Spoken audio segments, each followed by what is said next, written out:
in the here, out there, all around the world, and all the ships at sea. Welcome to Inkquiring Minds Live. My name is Doug, and I'll be with you for the next, 15 minutes or so.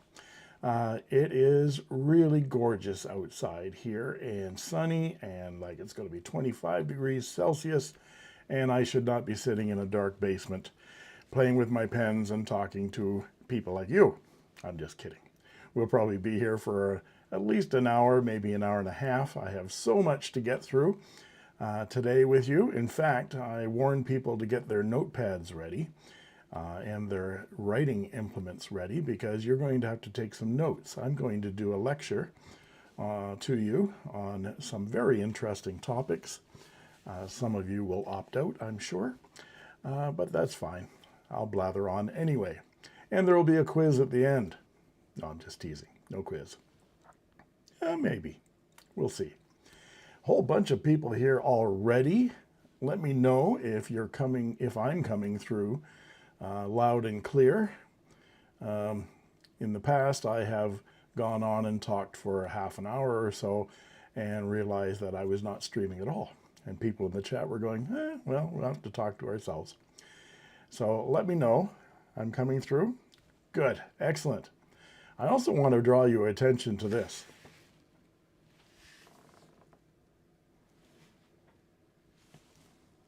Is that cool or what? It was recently my birthday. Well, it was my birthday month in April. And my lovely family bought me this 4K fabulous AI camera. Follows you around. And now you can see all of my blemishes in glorious 4K resolution. You know, if that doesn't turn you off, I don't know, you're a sicko. So again, welcome everyone here. We have about 24 people here already, and people were chatting in advance and comparing notes and so forth. Let's see who got here first. I know who got here first. It was Russell. Hey Russell, good to see you. Who's number one? There we go. So Russell Bickford was the first one here. Good to see you. And he and Copperplate were having a long conversation before we went live, and I was getting all my stuff together for my presentation. Hari is here. Good to see you, Hari, always. And let's see who else is here. And there's Ms. Marilyn. Hey, Ms. Marilyn, good to see you. Thank you for joining us. And here's Name Like Nobody Else, who sent me a swath of questions last night or the day before for my Doug's mailbag, and said she was going to keep an earbud in while she's working an election. You shouldn't be listening to me while you're working an election, because, you know, there might be a recall. So let's see who else is here. And there's Angie. Hi, Angie. You were asking about what time I go live. Well, I went live at 10:55 a.m. my time, which is 9:55 Pacific time. I always advertise 10 a.m. Pacific time. But I decided to start the live stream about 5 minutes early, let everybody gather, we get our bearings, see who's here, let other people join. There's Stephanie Deneau from Nantes. Good to see you. And Purple Dude, I just discovered this fellow a short while ago. Glad to see he does live stuff. Well, you might not feel that after an hour has gone by. It's 11 o'clock. And thank you, it's 11 o'clock. There's my Google telling me what time it is. And who else is here? Lankorg, thank you, loud and clear. Excellent. Excellent. Witness FTP, good to see you. Thanks for joining us. Okay, let's look at Doug's agenda for today, for May 3rd, 2025. Boy, the spring is here, summer is here, And we're going to have some really nice months of beautiful weather, I'm hoping, here, because we've survived all of that snow and all those very cold temperatures, certainly here in Alberta. So we're going to look at what's new and what's old. So what's new in new fountain pens coming this way on my channel, and what's old, what vintage pens I'm going to be looking at on my channel. And then I have a discussion topic. And I'll let you know when we get there, but this is where I'm going to sort of resurrect one of the lectures I used to give in my classes at university. I taught in theater technology and design. I taught lighting and scenery design, architectural drafting, stagecraft, all of that kind of thing, lighting and sound. And I had a class that was just on creativity, and to try to help people with their creative projects in design. So I'm going to talk about a subject that I brought up in those classes, and it does relate to fountain pens, so I hope you'll stick around for that. We'll look at Doug's mailbag. I have a bunch of questions from people. Thank you for providing them.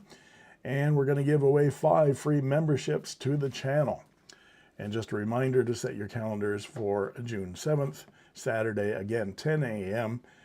Pacific time, and I'll probably start 5 minutes early, so 9:55 Pacific time, and you can join us then. So let's get started with what's new. So I'm going to go to my desk here and see if my camera works. It does. And look at this. The camera follows me around. I think that's so cool. And actually, when you watch the camera looking at you, turning with you, it's kind of creepy.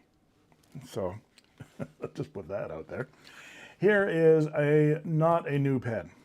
In fact, I don't have any new pens coming up because I stopped buying anything on eBay or any of the other sites new for review, because I've got such a backlog of pens that are on loan to me or that have been given to me from viewers just like you.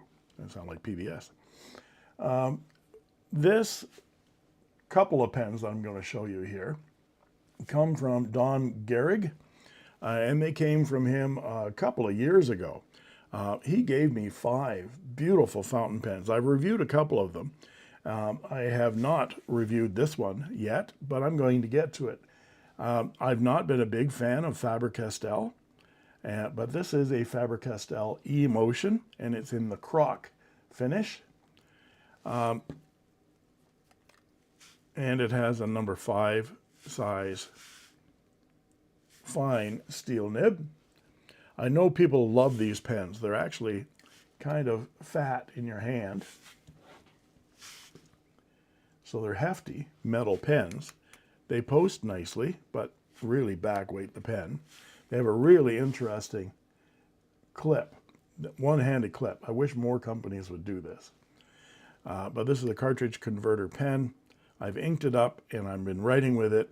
And again, I want to thank Don for his extremely generous gift of 5 fountain pens for me. This is one I'm going to get to in the next couple of weeks. And here is another one. I have been writing with this one since he gave it to me. This is a Visconti. It is a Visconti Opera, but is the Opera Vertigo. It's not a piston filler. It's a cartridge converter pen. So it has the same section and nib type, size and everything as the Van Gogh, the Rembrandt, all of those kinds of pens from Visconti have this metal section. But the nib is unusual in that it has a 14 karat gold overlay over top of the steel nib. And it actually writes like a dream. It's got a magnetic cap with channels, so all those facets line up. This is the Visconti famous squared circle in this beautiful blue swirl color. Dante Del Vecchio designed this squared circle. It's one of his favorite shapes. And you'll be seeing that review coming up real soon. And in addition, now I already mentioned these last live stream. Here are a bunch of Murray pens. So I hope all of you watched the interview I did last week with Murray, my pen friend Murray. And that went very, very well. He was delighted with all of your response and your questions and your comments and so forth. But I've got this backlog of pens that Murray has pushed on me that, you know, he's just so awful, keeps pushing these beautiful fountain pens at me. And I get behind in my reviews. So I've got from left to right, a Pilot 823, a Schaefer Balance 2. This is the 1990s revival. Beautiful pen. Been writing with this a lot. This is a Visconti Ragtime ballpoint pen. And this is a Visconti Ragtime fountain pen in this beautiful blue-green resin. A Pilot 845, a Rushi. And the pen that I'm going to try to keep with me forever. I'm negotiating with the lawyer right now, Murray the lawyer, on whether I could appropriate this pen. This is the Waterman Edson. I know Copperplate, you have your Waterman Karen out. I think the Karen and the Edson are some of the most gorgeous fountain pen nibs ever created. And this is an amazing fountain pen. I'm writing with it a lot. So again, coming up, a lot of pens from Murray, 2 pens from Don, and another pen club friend, Peter Hoffman, has provided me with this Santini. Look at this. This is a Santini, let me get my notes out. This is a Santini Toscana Savage. And it has sterling silver hardware, beautiful vintage style clip, and this gorgeous 18 karat gold Santini nib. This is a cartridge converter pen. If you can open it, there we go. Cartridge converter pen. The Santinis are just beautiful pens, beautiful writers. So you'll be seeing this review coming up as well. So I've not purchased any new pens, but in terms of what's old, vintage pens, I did purchase one. I'm sort of racing through this section because I have a lot of stuff to get to, a lot of questions to get to, so bear with me. But I went out and got myself this on eBay. This is a vintage pen. It's from like I'm going to guess 1968 to 70, something like that. And this is a Parker 50 Falcon.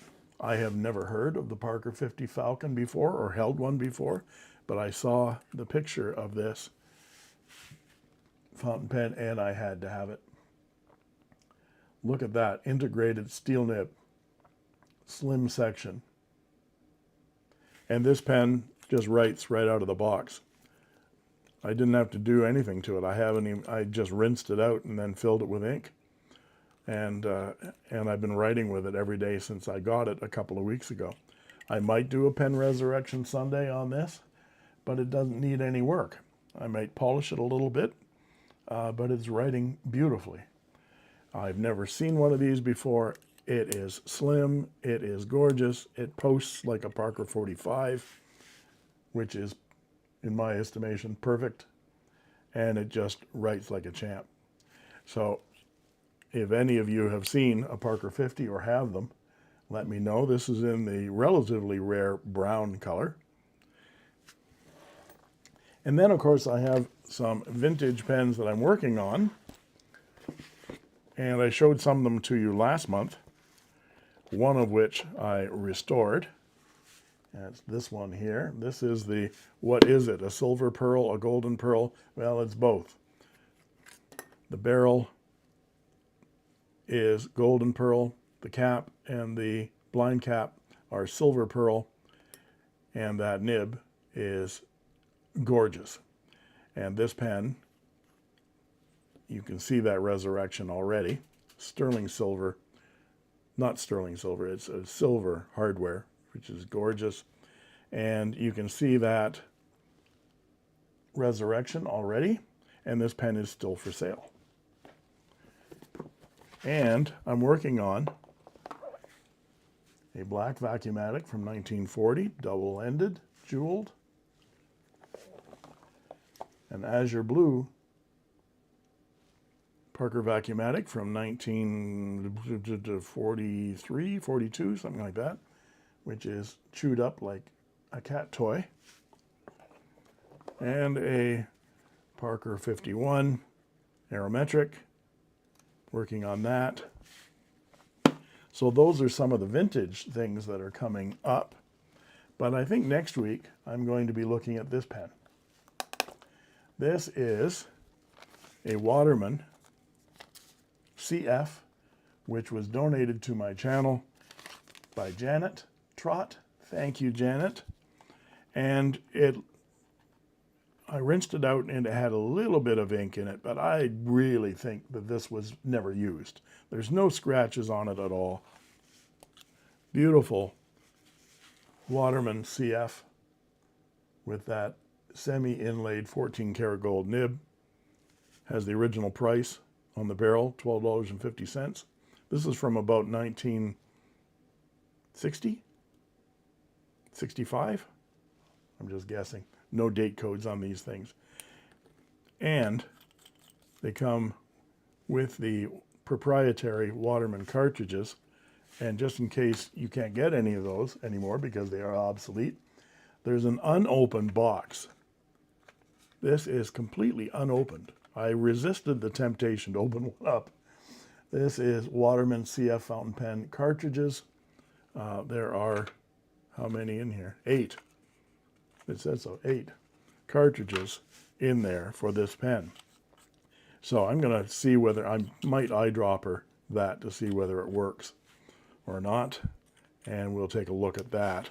I'm also looking for a refill for the ballpoint because it was also a proprietary thing.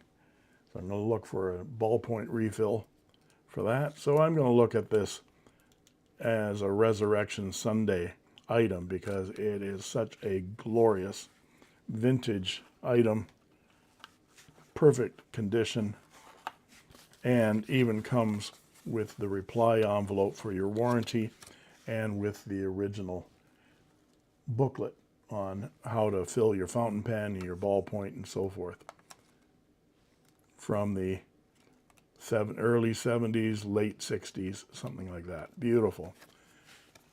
In vintage original condition with the original case.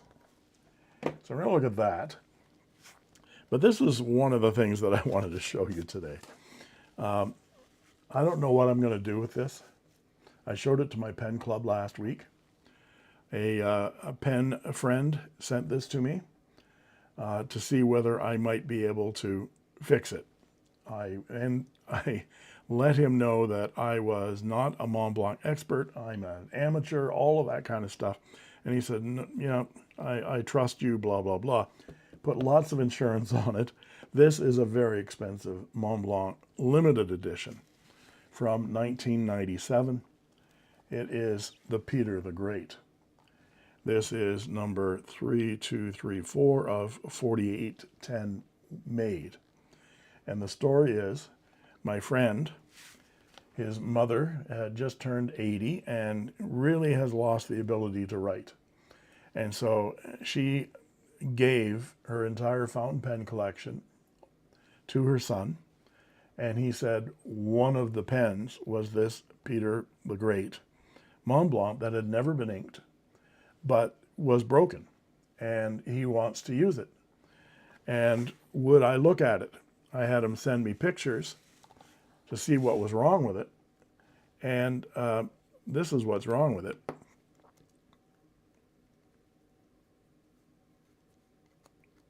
Right there, look at that.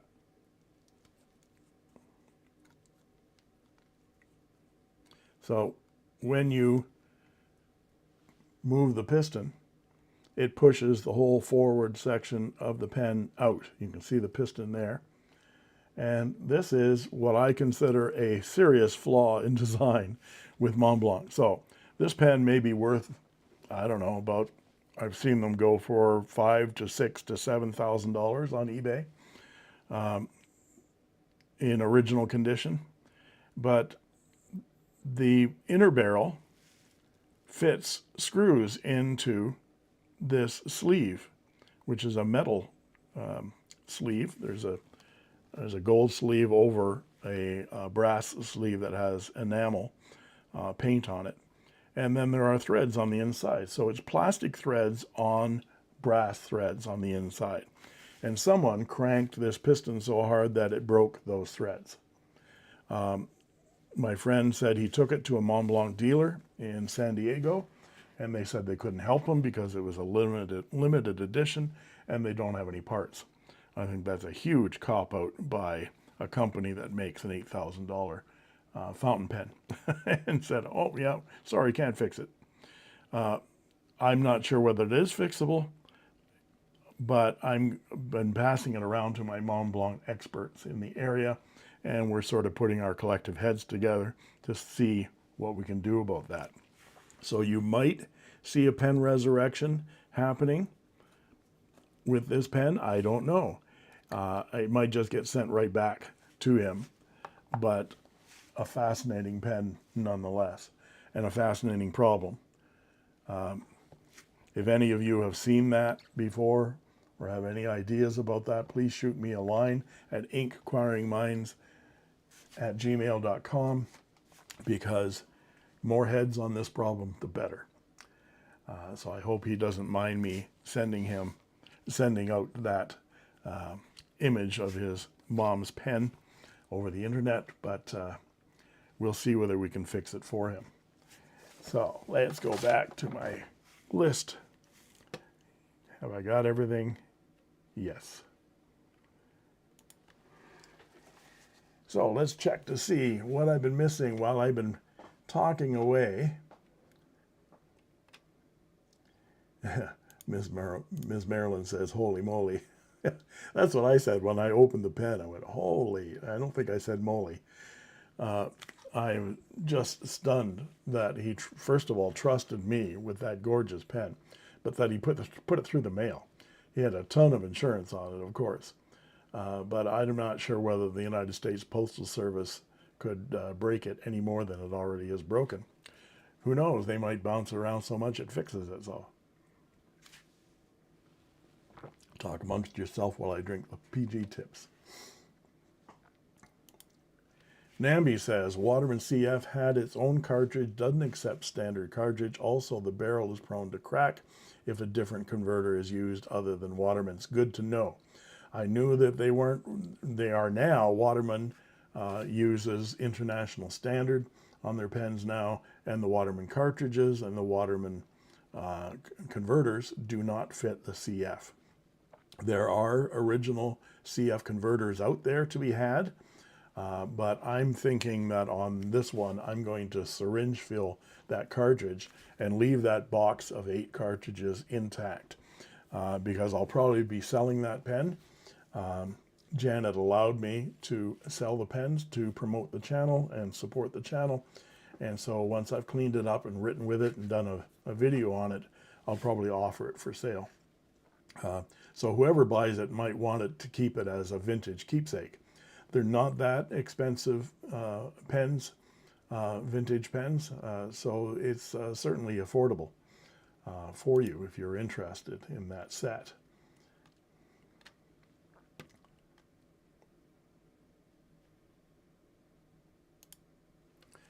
Dean. Hello, Dean. Good to see you. I would be surprised if Montblanc themselves wouldn't fix it. The German's not a dealer. Yeah, I said that to my pen group, and they said, no, the dealers won't know, won't give the proper response, all of that.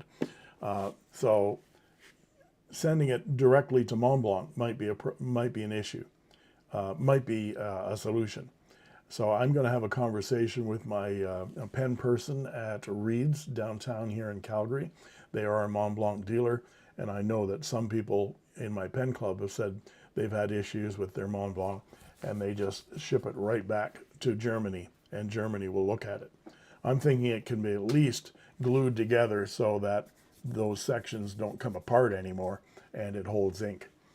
You might not be able to disassemble it as they expected you to with those plastic threads on brass, but it might be fixable. So there's a number of avenues we're going down. I've also put a note into the Fountain Pen Network online forum and asked the Mont experts there what their suggestions might be.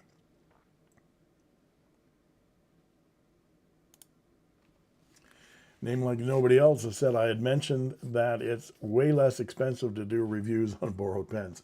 Yeah, but the issue is that many of the borrowed pens that I have, like this Santini from Peter, are not available. And so a lot of people watch, autofocus work, yeah. A lot of people watch these videos to see what they might be interested in purchasing. And so, so I try to review pens that are available. Certainly the Faber-Castell Emotion is available now. Maybe not in this Croco finish, but there's a lot of different finishes for this pen.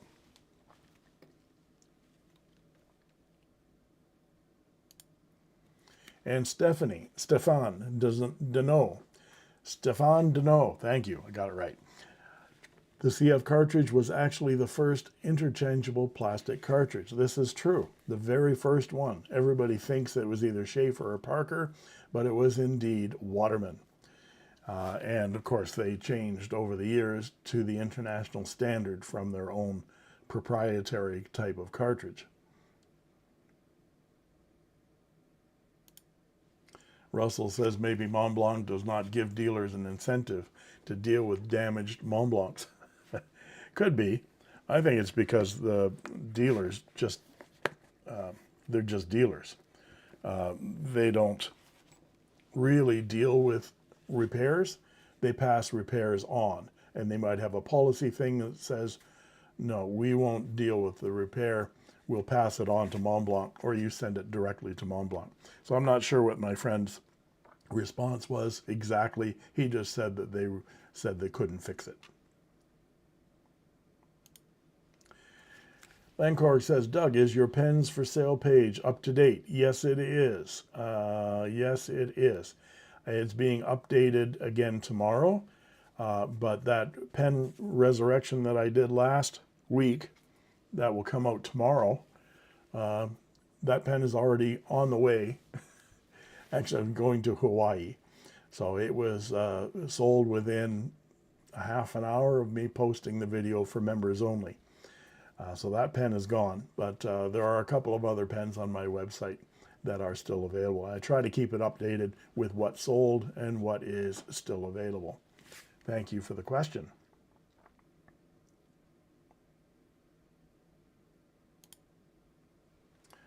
They don't even give them an incentive to deal with pens in general. They're just pushing leather articles first. Okay. Name Like Nobody Else, but we also want to look at pens we never see otherwise. Maybe do a different type of review of those. Lots of money shots. Yeah, exactly. Because I have so many of Murray's pens, and he has so many, he wants all of them on camera. So I'm doing multiples, not full reviews, because many of these pens, there's no point in giving you the size and dimensions and stuff because you just can't get them. But you do want to see the pen porn. So I'm doing 2 and 3 pens at a time.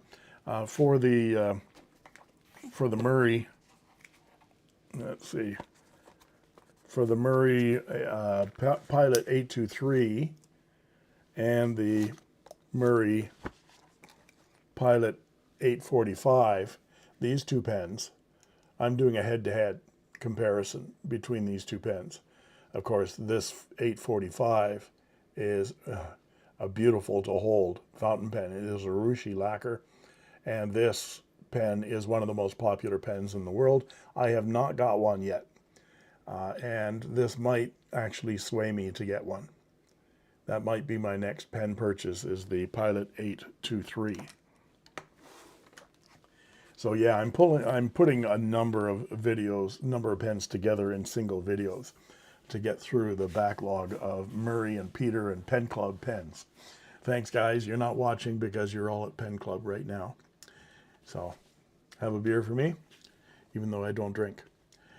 So that goes through all my what's new and what's old. I do want to talk about, let's talk amongst yourselves.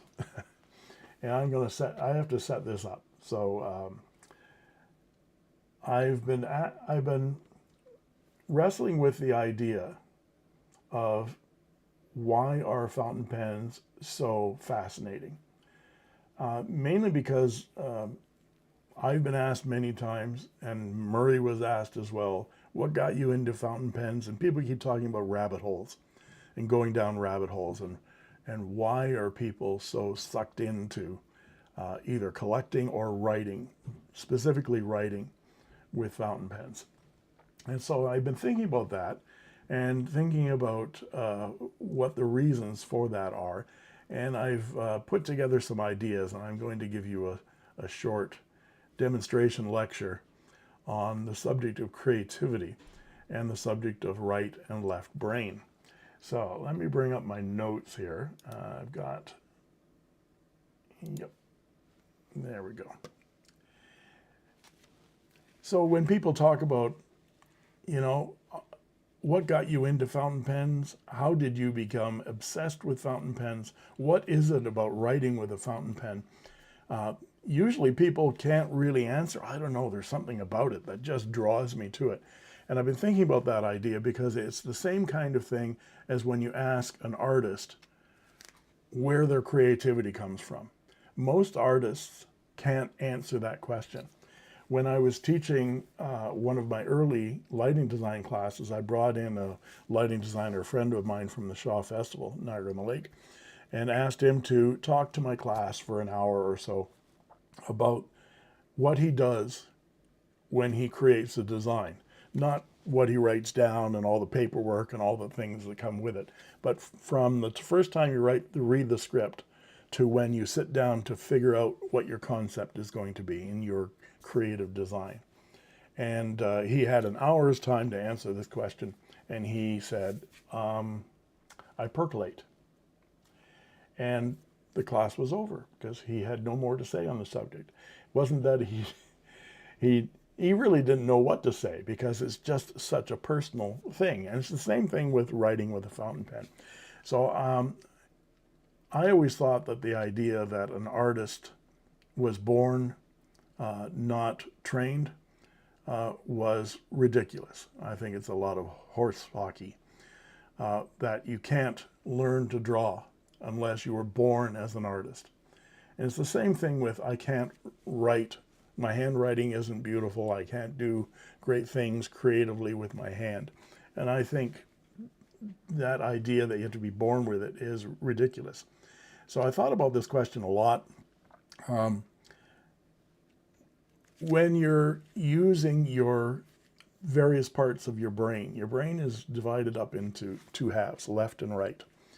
And generally, how your brain is wired, your right side has certain innate abilities and your left side has certain innate abilities.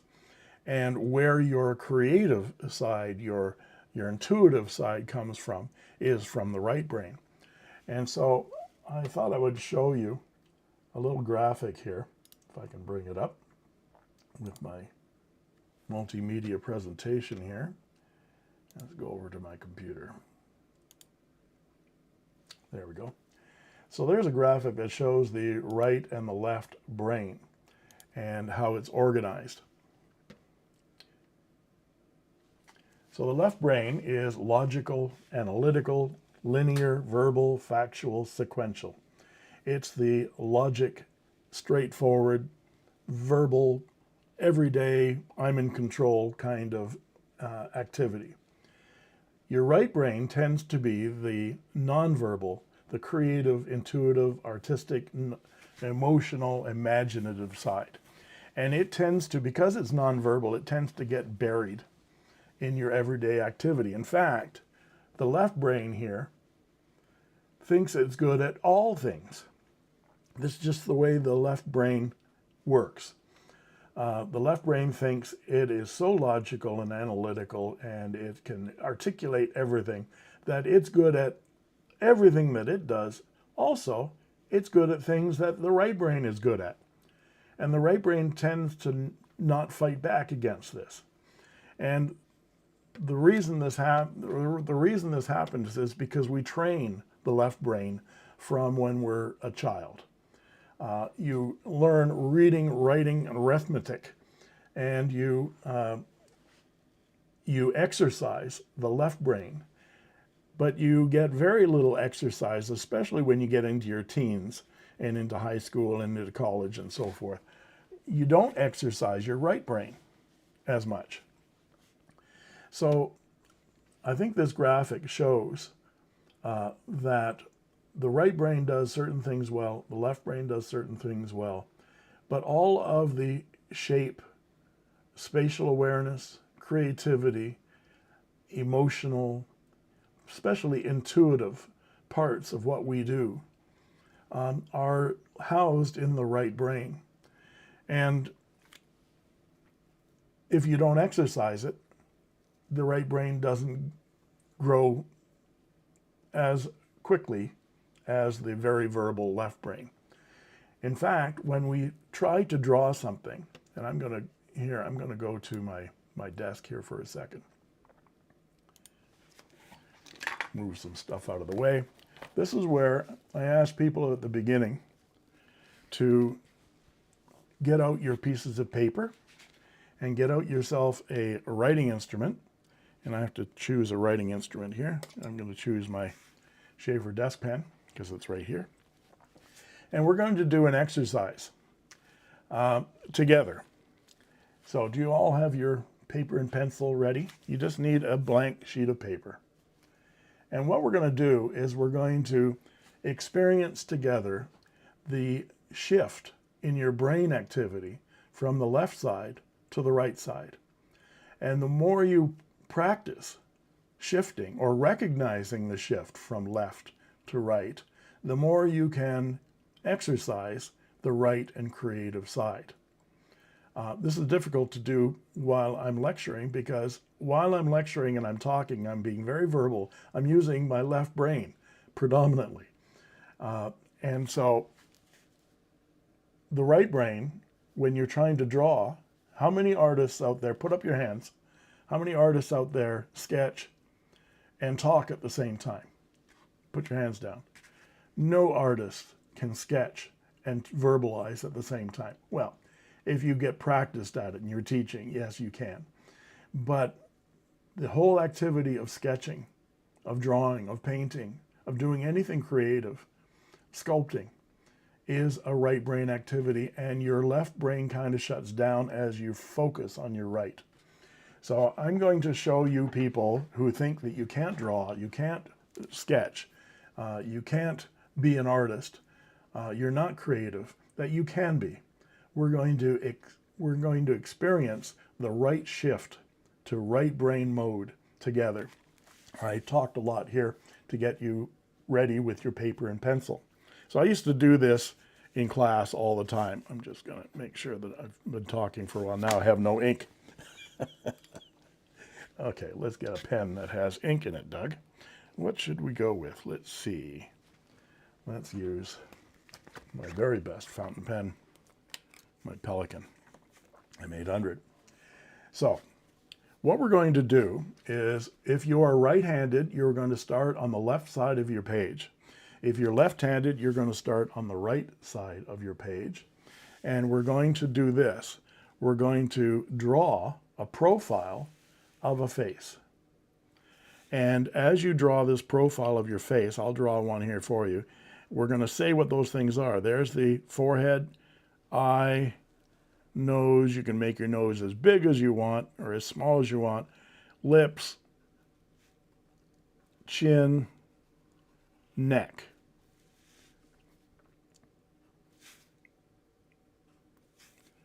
And then once I've drawn that, I'm going to go over it again. And I'm just going to reinforce with those lines say forehead, nose, lips, chin, neck. I'll do it one more time just for grinners. Forehead, eye, nose, lips, chin, neck. What we've just done is imprinted with the left brain shapes that are symbols. This is how the left brain thinks, that items have symbols, and that's how you draw them. So when you're asked to draw a house, the left brain draws house with window. When I'm asked to draw a hand, I draw that because that's the symbol for hand. So that's what we're doing. We're using the left brain to draw. What you're going to do now is, with your profile drawing of the face, you're going to draw a straight horizontal line across the top and the bottom. And then we're going to draw the same shape on the other side, but mirror image. And as you draw, what you'll find when you say forehead, eye, nose, lips, chin, throat, that it's really bloody difficult to do. What you're doing is you're forcing the left brain to try to be spatially aware, and it can't do it. The more you say forehead, eyes, nose, so look at how awful my symmetry is. If I'm going to do this with the right brain, I shut my mouth and I start judging distance between there and there, there and there. And I start sketching to try to judge the distances between these items. Of course, I screwed it up again because I'm talking. But what we're drawing here is a vase. And by using the right brain, I find I stop talking and I start looking at the spatial relationship between the curves and the lines. The more I feel that shift, where I go into looking at the shape of things rather than what they are supposed to be represented, the more I'm using my right brain. The other exercise I'm going to do here, just for a second, is called contour drawing. Put your left hand on the table. I'm putting it on the paper because in my camera. Put your left hand on the table and look at your left hand. Put your pen, pencil, ballpoint, whatever you want to write with, on the page and sketch your hand without taking your eyes off your hand. Just leaving your pen or pencil on the page. This is called contour drawing, and it's a completely right brain experience. You're looking at shape, curve, line, negative space, positive space, and you draw a much more realistic hand using contour drawing.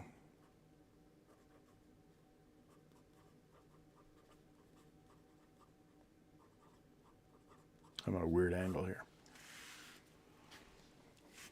Then you try to draw with your left brain.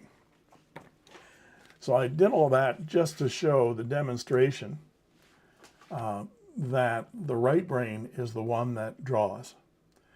And the right brain is the one that has the creative experience, the creative ability. And what you'll find is that when people are writing with a fountain pen, they go into that right mode, even though you're thinking about what you're writing. If you write in a journal or you write for pleasure, you're taking your time at drawing the cursive loops and lines and curves and changing the shape and looking at the distance between your words. And if you use your right brain to write with, you'll find that your handwriting improves. And also, It releases all those endorphins that come from doing a creative experience.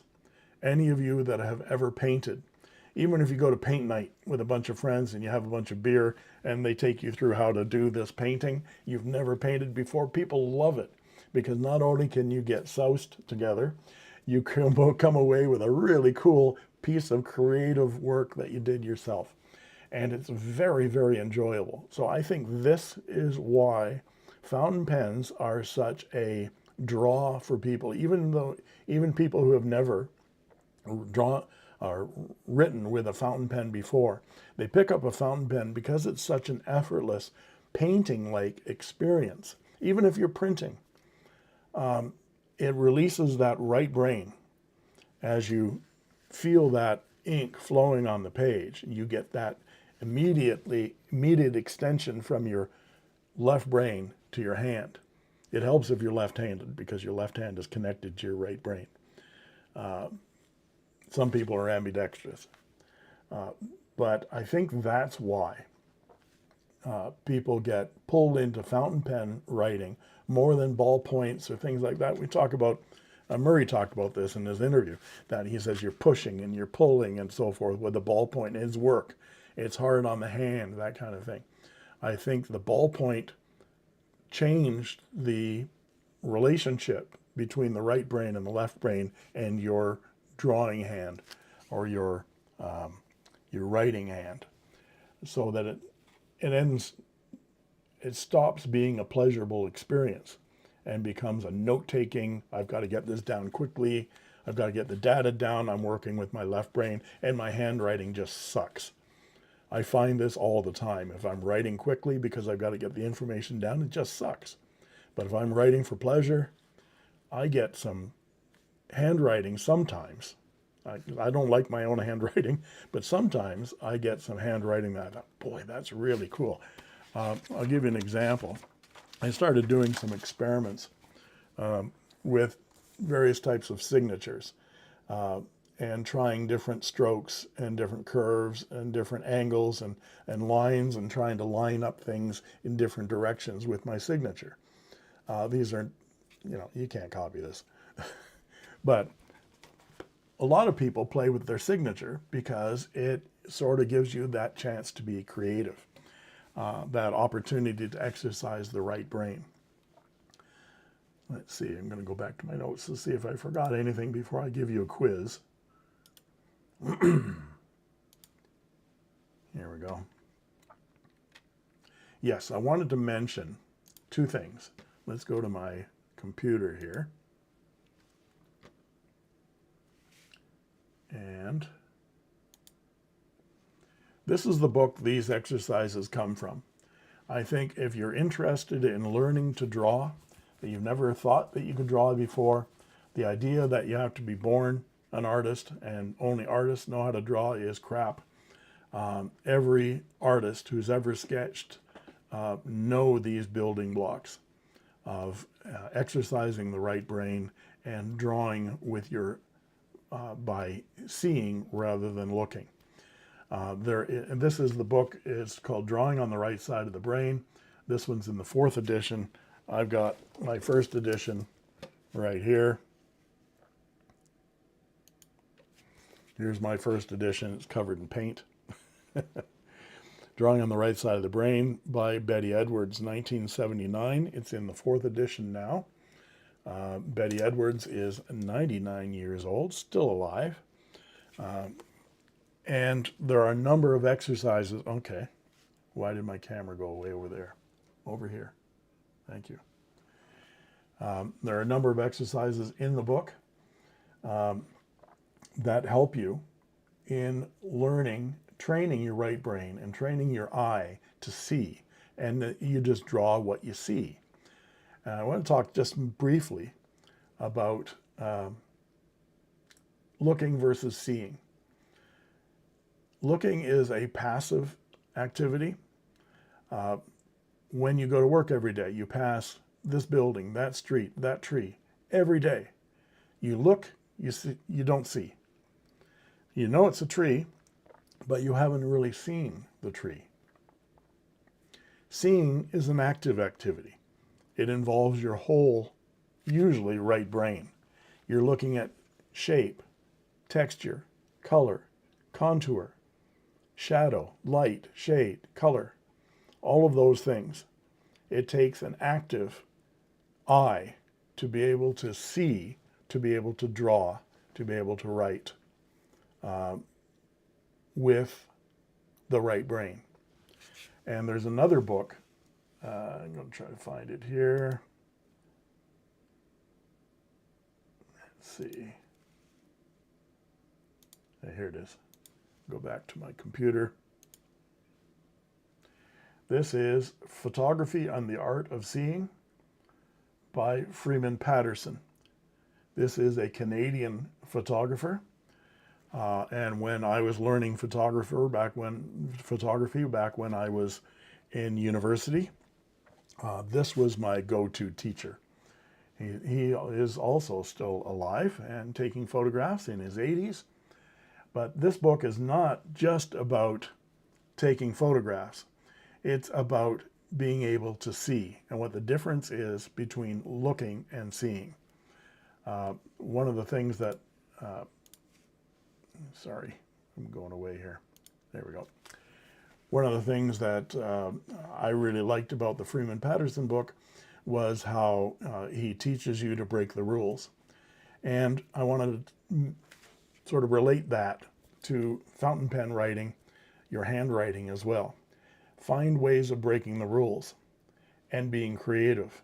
In photography, you'll learn that you're supposed to hold the camera like this, still, hold your breath, still, squeeze the trigger, make sure you have a shutter speed that's fast enough so that there's no motion blur, keep the sun behind you so that it's on your subject. All these rules and regulations about camera shutter speed, focal length, aperture settings, all of that kind of stuff are rules that you're supposed to follow. Freeman Patterson has you go out and make photographs, creative photographs, and every day you break another one of those rules. So instead of taking a very still photograph, open your lens right up, slow the shutter speed right down, and spin around while you're taking the photo and see what results you get. Jump up and down, zoom in with a slow shutter speed, those kinds of things, and you get some really cool, creative results. So in fountain pens, I'm going to suggest the same thing with your writing. Break all the rules. The rules are that you're supposed to draw your T's like this, you know, like those cursive writing things we used to have when we were kids, when I was a kid, at the front of your classroom that showed you what a capital G looked like and what a lowercase g looked like and how you were supposed to go up to this half line here, and your descenders and your extenders are all supposed to be a certain proportion. Well, throw all those rules out and make your letters the way you feel like it. If no one can read it, well, that's okay, because no one can read cursive writing anymore anyway.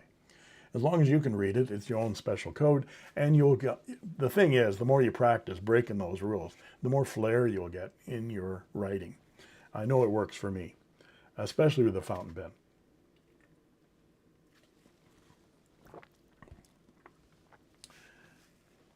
So I've been blathering a long time. It's quiz time. No, it's not. It's actually quiz time for me. I'm going to answer some of your questions that you've sent in to me. I'm just going to go through the chat here because I've been talking a long time. Let's see what people are saying.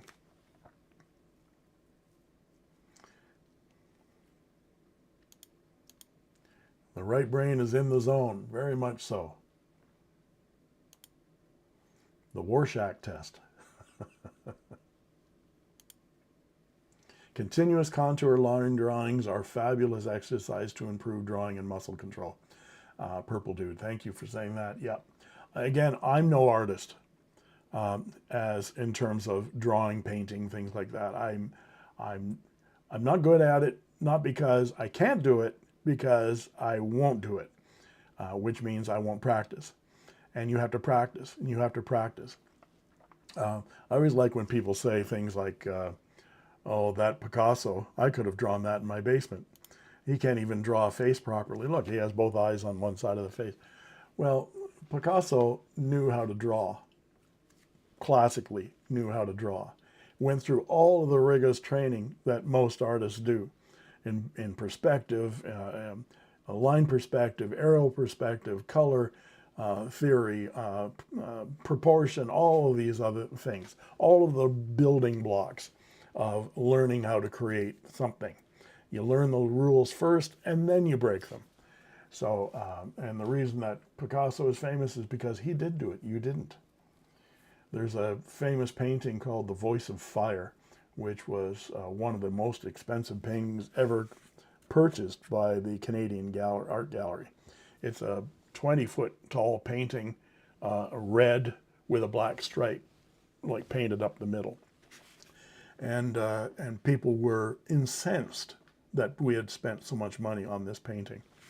And I heard one guy say, I could have done that in my basement. Yeah, well, you didn't. This artist did. And this artist got you thinking about it, didn't he? So, what are they? No, I'm talking about you. Hey, Copperplate, good to see you from Germany. I love the way you explain things. I know that technique from drawing lessons. In German, it's called blind Zeichnung, meaning blind for the paper. Just look at the subject, the object. Yeah. And drawing your hand. That's the other thing, is the right brain, because it's not linear, it's not temporal, it's not aware of time. So when you're contour drawing, you're drawing your hand, an hour can go by. You know, do this for just an experiment. You got a Saturday afternoon, sit in the sun and do a contour drawing. I know you're not an artist. I know you can't draw. Just do it anyway. Just sketch your hand.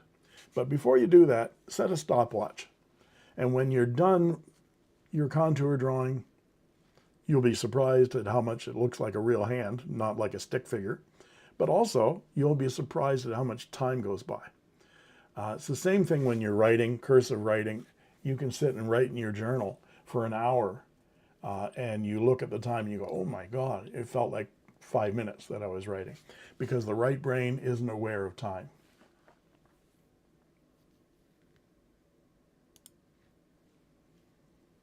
Yay, Purple Dude got his new pen.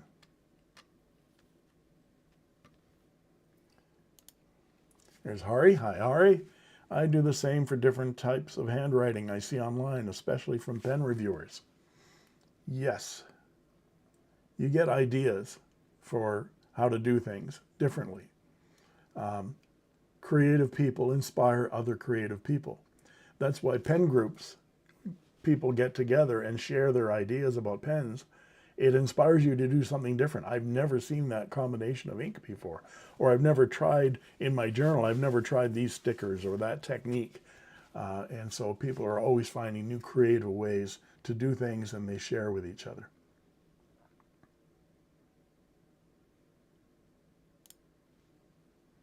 There's George. Hi, George. Good to see you. It looks like my posts in the cat so far we're going to avoid. Nice to follow live again. So you were in the wrong place, were you? Talking to yourself? I did that for about a half an hour a couple of live streams ago. Talked to myself for an hour, half an hour. Angie says, writing with a fountain pen is meditation. Someone mentioned that a few ago. I agree with that. Yeah. And it's because people describe it also as a Zen-like experience, that it closes out. I mean, it closes off noise because it makes you focus. The right brain is quiet. The right brain focuses. The right brain is spatially aware. The right brain is Gestalt in the German term, which means all-inclusive. It isn't just sequential and linear like the left brain is. So what we have to do, because the left brain is so dominant, because it's so verbal and so linear and logical, it feels that it needs to take control all the time. You have to shut it out. And the best way to shut it out is to do something spatial, to draw, to sketch, even if it's just drawing lines and loops, stuff like that. It shuts the left brain down. Left brain kind of goes to sleep, and you just have this moment of quiet alone with your right brain. People call that, you know, artists being weird. It's artists getting in touch with their creative side. It's also been considered feminine, that men are left brain and women are right brain, and that's a lot of bullshit too. But those things that have been considered a female characteristic in the past and over the years, like being intuitive, were discounted because they aren't linear. It wasn't logically thought out. But this has applications in the business world as well. I used to teach this in my class. This is problem solving. When a bunch of left-brainers get together in a room and they're going to solve a problem. Okay, so the exercise is we need to find a solution to this particular problem. First one to get the answer, you know, gets promoted or whatever. This is very left brain. Everybody sorts through what the logical process is. We have this brick wall and we're trying to get through it. So this guy tries this direction, that direction, and tries different solutions for getting through the brick wall. And one person finds the way to do it is to blow the wall up. And so, okay, yep, that got through the problem, and that's the solution. Good. Everybody put their pencils down, we're done, because someone found the answer. The right brain knows that there's no one correct answer. There are many answers to these problems, especially in business. You get a bunch of creative people together, and they have this problem, a linear problem of this brick wall, and they say, well, why don't we go around it? Why don't we go under it? Why don't we take a different perspective and look at it from this way, from that way, and find creative solutions? And when someone comes up with a solution, that's a good solution. Does anybody have any others? Because there are always more solutions to any one problem than the first one that's found. It's like in class. Teacher says, put your hand up if you know. And someone puts their hand up and answers the question, and everybody else breathes a sigh of relief because the answer has been found or given. And I'm now not on the hook anymore for coming up with an answer. So creative people come up with more creative solutions. Again, that's my rant on the right brain, left brain thing. Let's see what else people are saying. There's David Persons. Hi, David. Good to see you. Thanks for coming. Hey, Doug. How you doing? I'm great. Thank you. I'm on my way home from Durango's in Houston with my Mlong calligraphy fountain pen. That is a gorgeous pen. Now, you know, I may have my thoughts about some things that Mlong does,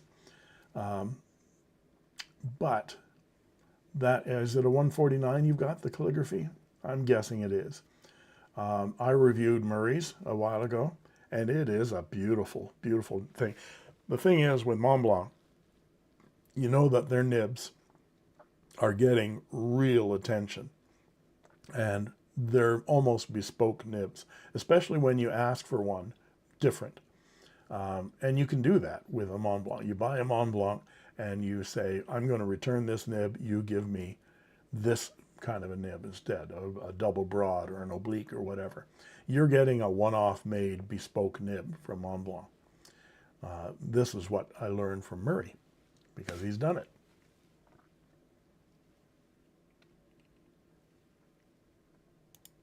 Whoops. Yeah, okay, it's the 146 Burgundy. That's a really nice pen. I think the 146 is, certainly for me in my hand, is the nicer pen than the 149. If I'm going to get a Mont Blanc, it would be the 146. And an oblique broad is a beautiful, beautiful nib. Chi-Town, California says, I found that incorporating East Asian stroke order rules, start from the top down, left to right, has dramatically improved the neatness of my printing. Excellent. I found that learning architectural printing really improved my printing. Just practicing over and over and over again on architectural drawings. My architectural printing, I like the style as well. Leo says, how's Doug today? I'm doing well, thank you very much. I think we need to, I want to get to the Doug's mailbag, but I would think I want to give away my 5 memberships first before we get too deep into the questions. Because sometimes I forget to do that. And we've got a bunch of people here now. Let's see how many people we've got here. Got it here somewhere. Where are you? I can see my live stream.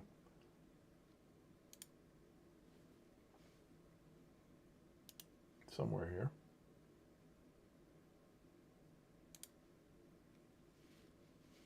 Maybe I can't.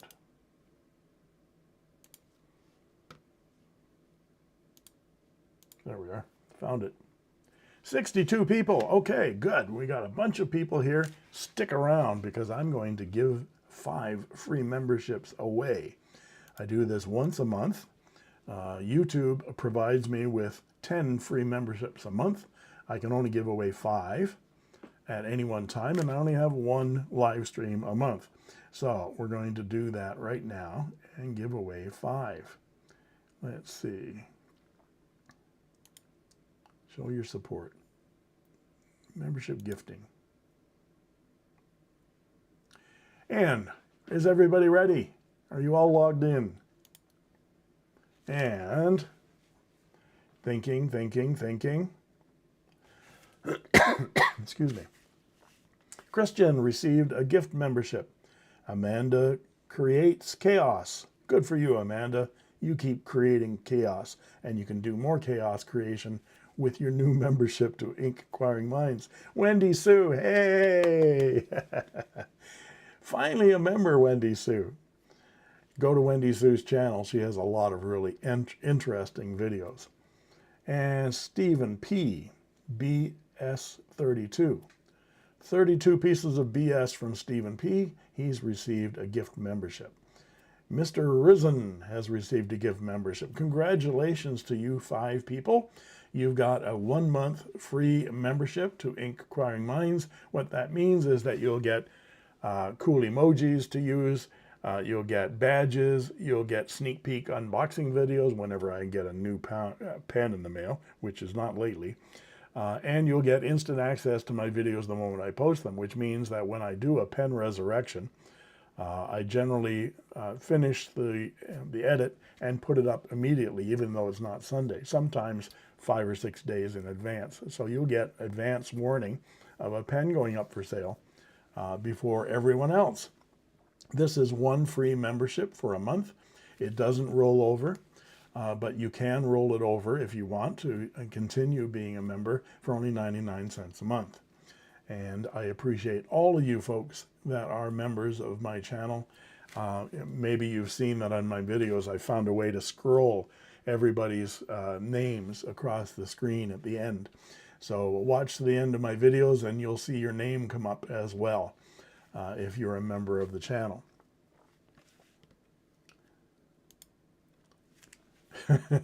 Yeah, I know.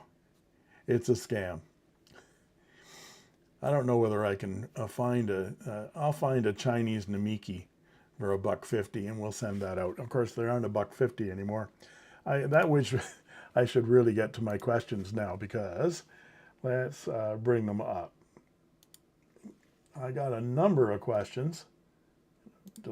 Just move this stuff down out of the way and we'll go back to my computer. And I have a number of questions that came from people, and I'm going to go from the bottom up because Louise was first. I don't know whether you can read that or not, but I'll read it out. Louise asked me, well, of course, we can't start this without going to Doug's mailbag.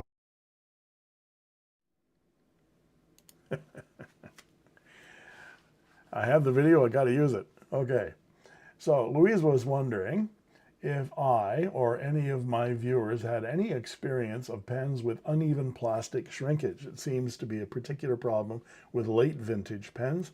I'm currently wrestling with a couple of Queensway lever fillers. Section to barrel and barrel to cap joints are very, very tight.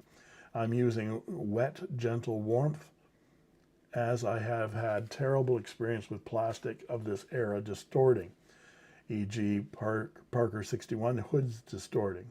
Any input gladly received. Yes, this is a problem. And there's a couple of things that work here.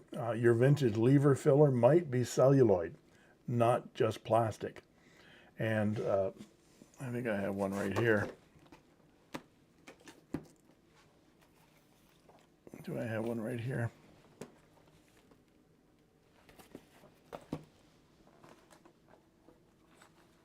Yes, I do. I have pens all over the place, folks.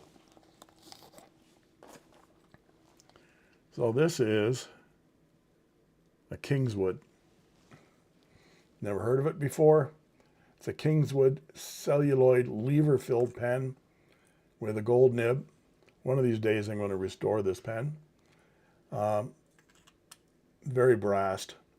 But the thing is that the cap just keeps doing this. The threads don't engage anymore. What you'll also find is that these rings, whether they're brass or gold or whatever, start spinning. It's because celluloid shrinks over the years, and it shrinks differently than ebonite. And the section is ebonite and the barrel is celluloid. And so either they get very tight or they get very loose. The threads come apart because the cap is now distorted. Heat also is a big distorter of celluloid. So what you might be dealing with is celluloid, and it shrinks and moves over the years.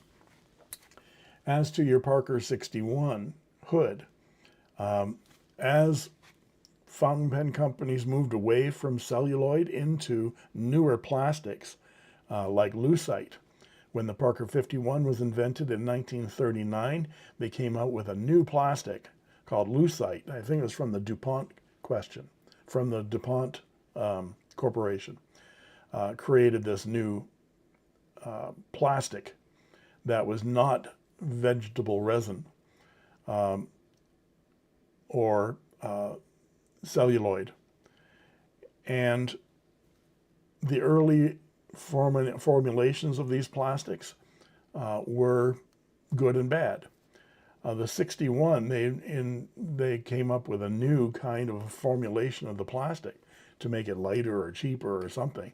And the 61 hoods are renowned for being wavy and bouncy because they shrink and expand in different ways. And also they're more brittle and they tend to shatter and things like that. So when we talk about plastics, and that's petroleum plastics, there are all kinds of different formulations and types, from polystyrene, polyester, all kinds of things. Lucite, trade name. Some are good and some are bad. Just witness the issues with TWSBI. The plastics used in TWSBI are completely different than the plastics used in, say, a Mont Blanc. It's a formula. So think of carrot cake.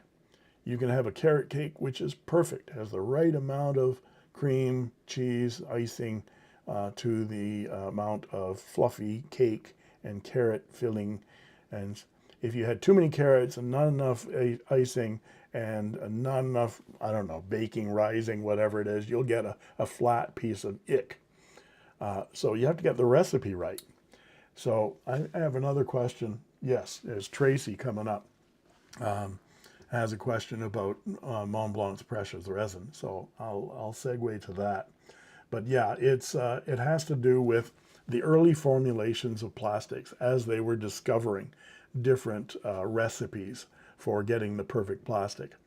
There isn't one right now. I mean, some companies will use better plastics than others. How do you judge them all? By how they behave.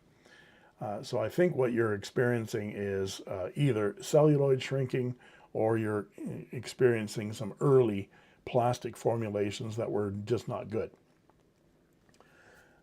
Let's go back to my computer and we'll look at the next set of questions. And this is going to be the lightning round because Tracy, are you here, Tracy? Tracy sent me a whole whack of them, 10 questions. So I'm going to try to answer these questions one by one in a lightning round. So start the clock and we'll see how many of these questions I can answer in 5 minutes.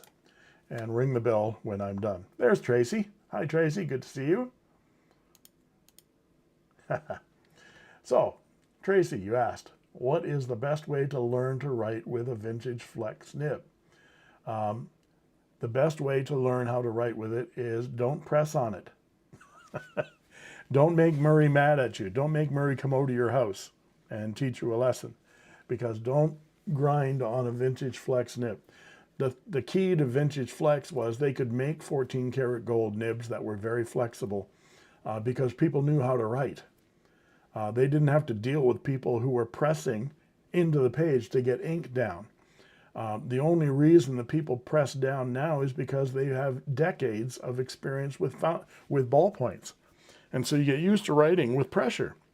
That's the only way a ballpoint will run, is with pressure. They created the roller ball to try to take some of that pressure off, of course, make it easier on your hand. But what do you do if you can't get ink out of a ballpoint? You pound it on the desk, right? And you push and scribble with it. Well, that's just going to destroy a vintage flex nib. And people that wrote in the 1930s knew how to write with vintage fountain pens. You write with a very, very loose grip, and the pen just writes like a quill. In fact, quills are very, very soft indeed. So that's my fast answer. Are there any modern pens that truly flex like vintage nibs? And the answer to that question is yes, there are. Let me get one. Here's one. Got it right here. Let's go to my desk. Get all this gack out of the way. Out of the way. This fountain pen. This is a Magna Carta, 14 karat gold, flex nib on a Magna Carta 650. And this is from Gold Spot Pens, limited edition. And it writes like a feather. So yes, you can get modern flex nibs. Generally what people do in modern flex nibs to create them, come over here, camera, thank you.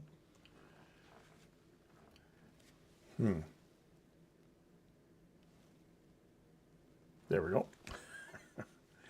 So what modern companies do is they will extend the slit, the nib slit, and they will take chunks out of the corners of the nib to allow the nib to flex, especially with steel. So it has to do with architecture. It hasn't got to do with the softness of gold or the hardness of steel. It has to do with the architecture of the nib to allow a nib to flex. Some aren't good. I would say that Leonardo's, what they call elastic, isn't a great flex nib. It bounces a little bit, but it's not flexible. The Magna Carta is one of the better ones I've ever experienced. Okay, let's go back to the third question. Is it really necessary to clean your pens? Yes. Yes, it is necessary. With the exception that if you have an everyday carry that you use the same ink in and you fill it and use it constantly, like Murray's, Murray has a small pen. Oh, I've forgotten the name of it. It got right out of my head. But he used it every day for 10 years while he's a lawyer. And it's always got the same ink in it. And it's a clear demonstrator, and it has all kinds of ink on the inside of the cap and stuff, but it works flawlessly because he's always using it. That's the only reason that you wouldn't clean a pen, is if it's got ink flowing through it all the time and the same ink. Especially if you use shimmer inks, you need to clean that pen out regularly. Let a pen sit for a couple of days and let that ink solidify, and you're going to need to clean that pen. Do we have to be chemists to use fountain pens? I keep hearing about alkalinity and pH factors in inks and how they can dissolve our pens or corrode our nibs. What's the real story? I did a lot of reading on this subject because I keep saying use Waterman's Serenity blue ink in your vintage pens. And I first thought what that meant was that the Waterman's is a neutral pH ink. And that's why, if it's a pH 7, which is neutral, that's why it's easy on latex in vintage pens. But that's not the case. In fact, Waterman's Serenity Blue is, I think it's alkaline.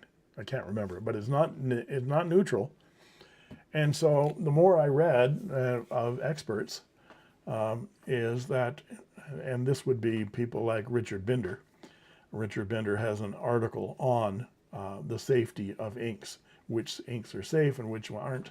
He basically says, especially for vintage fountain pens, avoid noodlers. But it isn't so much the alkalinity of the, it isn't so much the pH, alkalinity, acid of the ink. It is the ink load, the dye load. So how much, it's not pigment, how much dye there is in the ink, how saturated is the ink. So some Iroshizuku inks are very highly saturated. Some Edelstein inks are saturated. A lot of the Noodler's inks and many of the diamines are heavily saturated inks. And what's happening there is the load ends up when you lose the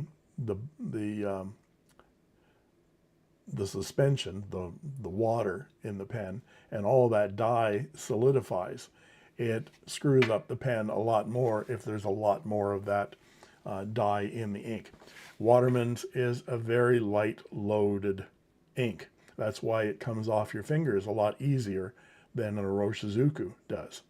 So if you can wash the ink off your hands fairly easily, generally it's going to be an okay ink to use with your fountain pen. And again, the alkalinity and the acid and everything has to do with how much the ink will attack metal parts in pens, especially steel. So if it is either alkaline or acid, it will affect the steel in terms of its corrosion. What is my favorite Chinese pen? At the moment, my favorite Chinese pen is my Asvine J16 fountain pen, piston filler. We were talking about Mlong the other day. We were talking about Mlong earlier. And this is exactly the size of a Mlong 146, which I think fits me perfectly. This is titanium. It's a beautiful fountain pen with a Yovo nib. And I'm writing with this all the time. I love this pen. Currently, I think the best built Chinese pen out there. Are gold nibs truly superior to steel nibs for the writing experience? No. The difference between gold and steel is one of longevity. There are other factors, of course, but gold will last a lot longer. Here's a pen from 1930. It has a gold nib, and I can polish that up in 5 minutes and have that looking brand new. Whereas if this were a steel nib from 1930, it would probably be dust because the steel corrodes, does not last as long as gold does. That's why gold is more precious. What's the difference between Mont Blanc's precious resin, speaking of precious, and every other resin out there? The difference is recipe. They call their resin precious resin. It's plastic. They can call it precious because what they've done is come up with a plastic formula that makes it both hard, not brittle, wears for years and years and years without snapping or breaking, has the ability to resist scratches. Doesn't mean it doesn't scratch, doesn't mean it doesn't crack, doesn't mean it doesn't break. But I would say that Mont Blanc's precious resin probably lasts a little bit longer than Twisby's precious resin. And that's because I think Twisby uses not a polyester kind of, or a I don't know my plastics other than, you know, the CDs CD cases that you got with your CDs, and they always crack whenever you try to flex them. They crack. You drop them, they crack. It's polystyrene, and it has that particular feel. I think Twisbees are made of polystyrene, or there's a lot of polystyrene content in their plastic. So yes, it's precious is a word that they use to sell it, but I think they are creating a formula that has worked for years and years and years, and it's more expensive, more research, so forth, to make that plastic over others' plastic. And again, the plastic that they use, the precious resin in a Mont is injection molded. Cheap pens are injection molded plastic. Everything we have that's cheap is injection molded. They shoot the goo into a mold, let it cool, snap it off, and you've got all these seams and gates and spurs and stuff sticking out of it. It takes a lot of work to make that look seamless and get rid of all the indications that it has been injected molded. So Mont takes care to do all that. That's why they're so expensive. Have I tried the number 8 nib on a Leonardo pen yet? And the answer to that is no, I have not. Once they send me one, I will give it a try. What's my spending limit on a single pen? Personally, if I'm going to buy and you then ask, what is the most expensive pen you've ever purchased and was it worth it? Well, this is the most expensive pen I've ever purchased. It cost me like $700 or $800 Canadian several years ago, and it was totally worth it. It's the best pen still I have in my collection. It is my Pelikan M800 in blue stripe. Beautiful, beautiful 18 karat gold. This is the most expensive pen that I own. And I shouldn't say that. I was given a very expensive pen that's more expensive than this, but this is my favorite. Thank you for those questions, Tracy. Excuse me. And let's get back to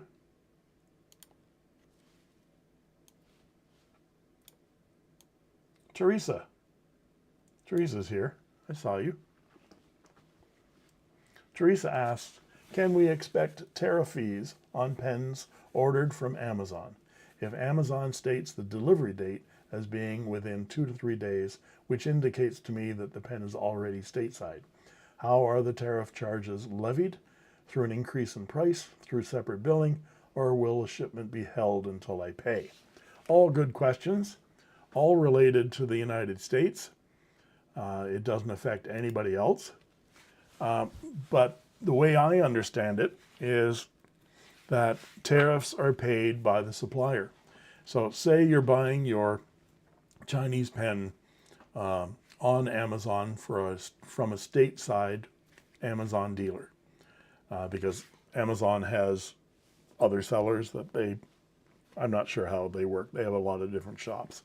If it's coming from the States, that dealer has to import that pen from China. If they have it in inventory, they've already paid for it, it's already gone through border inspection and all of that, and they can sell it to you. If it has not come in yet, so once their stock runs out and they want more pens, they have to buy more. So they order a shipment from China, and it gets on a boat, and it comes across, it comes to the US port. After the deadline, which was May 1st, that particular shipment of pens will now cost 145% more. So they will pay that at the border. So that's the dealer. So the Amazon seller that batch of pens will pay 145% more to the US government. So the US government collects that as a tariff, as a duty. It's like a tax. In fact, it is a tax. And so that money goes to the US government. The pens come to the Amazon dealer. They now have to cover that cost. So they will up their price, by at least 145% and sell it to you for 145% more. You don't pay any more than ordinary sales tax on top of that. So if you paid $100 for that $50 pen, you will pay tax on that $100. Maybe it's your state tax or whatever your local tax is on top of your purchase, but no more duty or anything like that.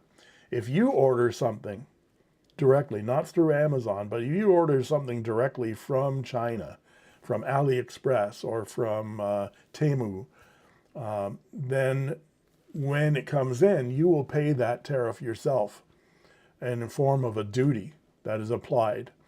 And that's not the stuff that you have to pay at the door. That'll be your DHL extortion fee or your FedEx extortion fee to get your box to your door.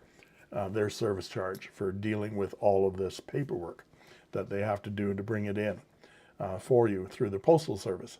But you will pay the extra when you pay that for that shipment. So it's always the person who brings it in to the country, whether you're a dealer or a customer, you will pay that tariff. And this gets to another question as well. What happens if you want to buy, here's one of my favorite pens. Now, I don't know, I haven't talked to Brian about this. Here is my Edison pens, Elysian. Gorgeous, gorgeous fountain pen in Jonathan Brooks. I go and buy this. It's completely U.S. brand. So Brian makes these in Ohio with his small pen staff, and but the nib is German. Okay, so the nib's from Jovo. So that means that when he runs out of the stock of Jovo nibs that he has, he's going to have to order more from Germany. And there's, I don't know what the tariff is on stuff from Germany, but I think everybody in the world, if you're not Russia, gets a 25% tariff. So that would be 25% more on his order of Jovo nibs. So he passes that off in terms of an increased price to you, to sell you that U.S. made pen. So I think that's sort of the skinny on that. I might be wrong in the details. Please let me know if I am. But that's the way I understand that. And thank you for the question. And Felipe Substance says, the tariff is paid by the supplier. You buy the pen and the extra cost so Amazon can still make money. Yeah, and it's always that way, right? That the extra cost is passed on to the consumer. You don't expect the supplier to eat that cost just to keep the pen so you can afford it. Now, they can have sales and things like that. It used to be when the GST came in Canada, it was the goods and services tax. There was basically a harmonized tax system. When it came out back in the 1980s, there were all kinds of sales at various furniture stores and so forth saying, for 90 days, you don't pay the tax. We pay the tax, so we'll pay the 15% or whatever it is sales tax for you. But it's a come in and save the tax day. So retailers will do things like that. But what they're doing is eating some of their own margin for a temporary time to give you a break, to sell more product, get it off the shelves so they can get more in inventory.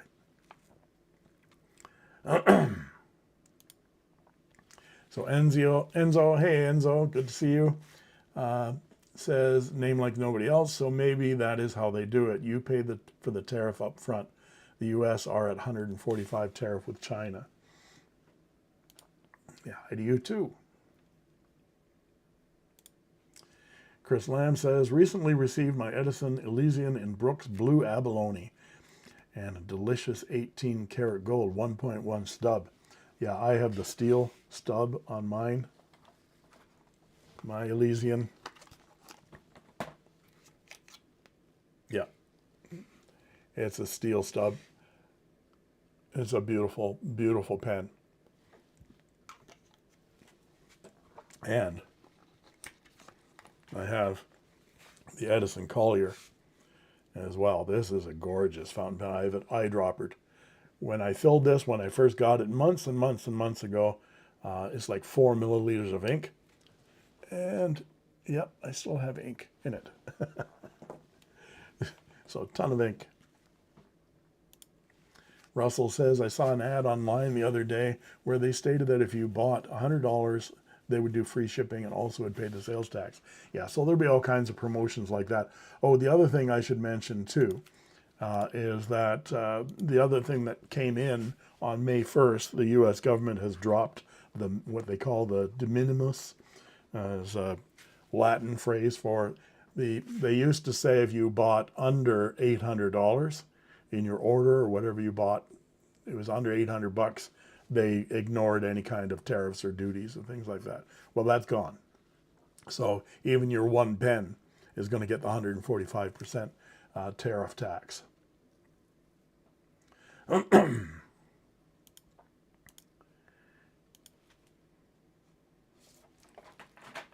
Okay. Thank you, all of you, for bringing those questions. Teresa, Tracy, and Louise for those sets of questions, especially Tracy for your 10 quickfire questions. I'm sure I went over 5 minutes. I thought maybe I could answer all of those with yes or no, but no. You get me talking, and I get sidetracked really easily. But thank you for providing me with those questions. Feel free to send me email at inkquiringminds@gmail.com anytime to be added to Doug's mailbag, and I'll answer your question as best I can in our next live stream. And our next live stream is coming up on June 7th.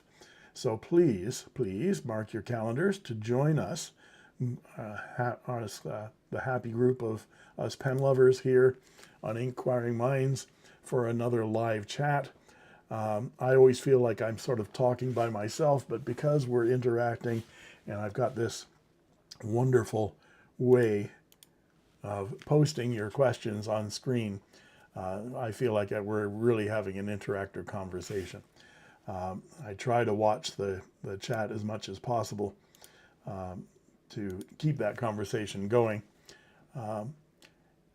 I am not going to quiz you on what my lecture on right versus left brain is all about. I won't send you a test. But please let me know if you want me to continue doing stuff like that, where I go off on a tangent and talk about stuff that is related to fountain pens that I find fascinating anyway. I think about the philosophy of these things quite often, about why people are enamored of fountain pens over other things. I know people get the collection kind of experience. I want to be a collector. So that might be a question for next time. Are you a collector or are you a user? I asked Murray this question as well. I think some of you asked him this question as well when we interviewed him. Are you a collector or a user? And there are collectors that keep cases full of things and put them on display, or completionists that have to get, once there's a series, I have to get the whole series. So if you're into Parker 45s, I have to get every kind of Parker 45 made, and I display them. And very few of them are inked. I use very few of them because I collect. And I understand that bug. Some people like collecting things. I tend to be a user myself. So think of yourself. Are you a collector or are you a user? Or are you a combination of both? That when you find something you like, I have to have it in a number of different colors, that kind of thing. That would be an interesting discussion to have maybe next time. Excuse me. Daniel Herman. Hi, Daniel. Good to see you. Yes, please sprinkle in some of those lectures. I liked it very much. Maybe you can do a quiz at the end for some of those topics. Well, I'll think about doing a quiz and seeing will we come up with a grading scheme. I haven't taught. I taught my last class in 2014, and I have not missed it a moment teaching in the education system today. Maybe that's another question for a future talk, is the state of education in terms of cursive writing and printing and using a writing instrument, or the lack thereof in modern curriculum. Should we bring back cursive writing? That's a good question that I'm sure that you'd be interested in participating in. So send me your ideas, inkquiringminds@gmail.com, and we'll see whether we can put you on the air next time. It's now 12:35 my time, and my voice is starting to go. So it's PG Tips time. That's better. And it's time for me to say thank you for attending today. I appreciate all of you coming and joining me. I'm going to go out and enjoy the sunshine now. And so therefore, it's goodbye from him, and it's goodbye from me. Thank you so much. Have a good time. I'll leave this chat open for a bit so you can all say goodbye to each other and finish your conversations. Thanks for coming. Bye-bye.